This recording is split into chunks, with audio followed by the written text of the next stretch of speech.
In the Srimad Bhagavat Gita, Lord Krishna tells Arjuna the following. Karmanyevadhikaraste ma phaleshu kadachana ma karma phala heturbhur ma te sangostva karmane. Here, Lord Krishna tells Arjuna, you have a right to perform your prescribed duty, but you are not entitled to the fruits of action. Never consider yourself the cause of the results of your activities, and never be attached to not doing your duty. From this verse, we can take away and learn not only one, but a few very important lessons that we can apply and implement in our daily life, starting today. So what are these lessons?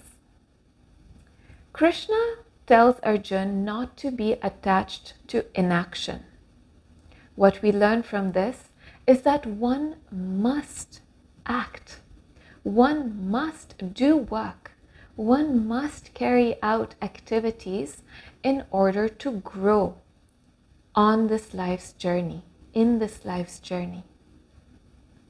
This is further emphasized by Lord Krishna in the 3rd chapter, where he says to Arjuna, Nahi kaschit kshanam api jatu tishtati akarma krita. Here he says, no one can refrain from doing something, even for a moment.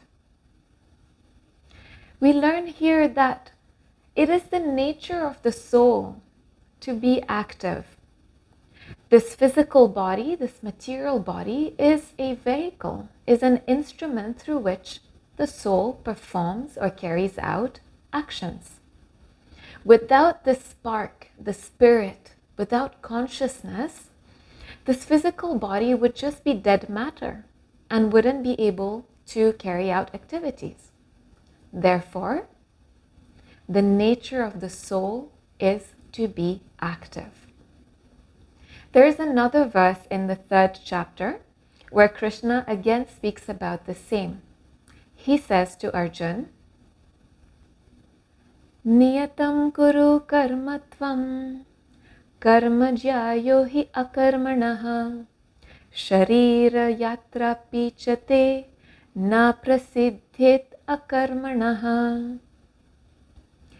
He tells Arjuna, perform your prescribed duty, Arjuna, for doing so is better than not working. One cannot even maintain one's physical body without work. So again here, Krishna instructs Arjuna to do what he's supposed to do, which is to fight the battle. Because Arjuna is a kshatriya, he is a warrior. And he therefore must fight the battle.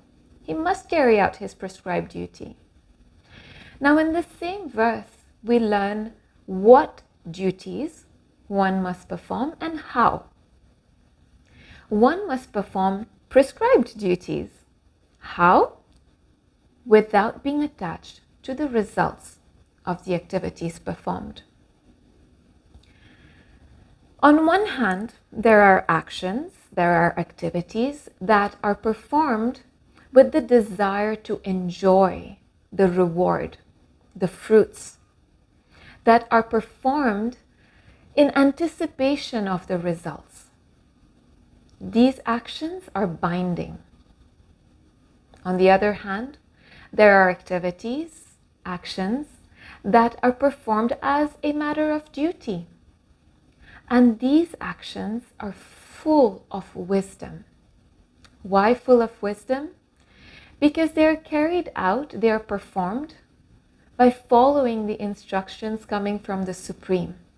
For instance, here, Arjuna is asked to follow the instructions given by Krishna himself, the Lord himself.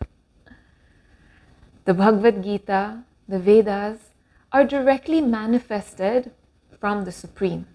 Therefore, following these instructions, our activities are also transcendental. They're not binding. They liberate us. They help us progress on the path of liberation. And the last lesson we can take from this verse is a big one. Do not consider yourself the cause of the results of your activities. Here, we learn that we must let go of this sense of proprietorship, the pride of doership. We must understand that there is a greater power at work. This puts us in a humble position. This allows us to let go of this constant need and want to control the results.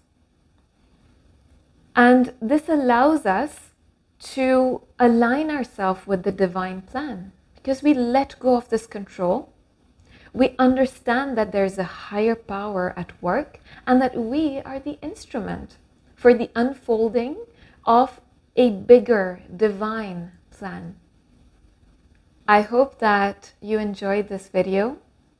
Please do subscribe to my channel for more such videos, and do let me know in the comments what you think, what you'd like to hear more about, and what your thoughts are. Namaste.